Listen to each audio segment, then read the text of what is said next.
very difficult at this point of the business mission to actually say something that hasn't been said already, but I'll try. If you look at, obviously, we've all talked about the challenges, we've all talked about the incredible things that Egypt has to offer. What we want is long-term, a good business environment that will last long-term. So we want sustainability, we want long-term stability of the Egyptian pound, we want inflation on the down trajectory and staying at a reasonable pace. We want many things. And part of that is obviously having the right regulatory framework. Certainly since the Arab Spring, the Egyptian government has tried to come up with a lot of incentives for FDI, to draw FDI into the country. And if you look at that holistically, I'll try and look at it holistically, otherwise it'll be too long. You can start with the PPP law of 2010, you can look at the investment law of 2017, you can look at the electricity law of 2014, you can look at the renewables law of 2014. More recently, you can look, of course, at the green hydrogen incentives law. You can look at the new competition regime that we have. You can look at the new tax incentives that were announced just a day or two ago. So there's a lot going on.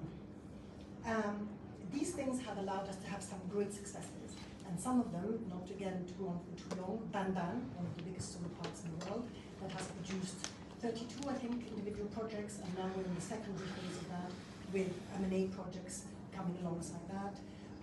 In the PPP section, we're seeing we've been successful in dry ports. We're looking at wastewater and waste desalination plants, which are obviously essential not just to deal with our own existential crisis in terms of lack of water, but also for the green hydrogen projects. We will be looking at airports and health. So there's a lot going on, and that's all great. I'd like to turn that actually, and instead of, we've had a lot of discussions about what we can do to help attract foreign direct investment, but we haven't really asked ourselves also, what can they do to help us? And by then I mean anybody who's not part of the Egyptian market or in Egypt. And I think it's very important to remember that this is a two-way street.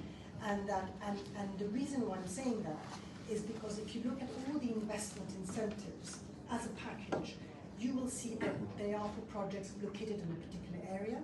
They are for projects that will bring in money from abroad.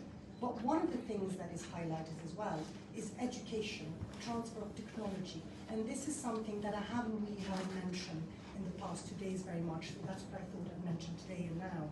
And that is extremely important. So we need investors to come long-term, to be strategic partners, to understand our culture, to understand our customs.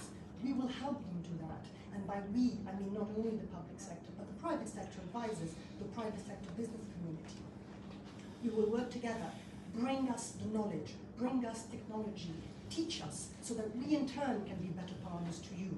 And I think that is a very, very important message that sometimes we doesn't always translate when we express our desire to please, but we also need something in return, and I think that's very important. Very good.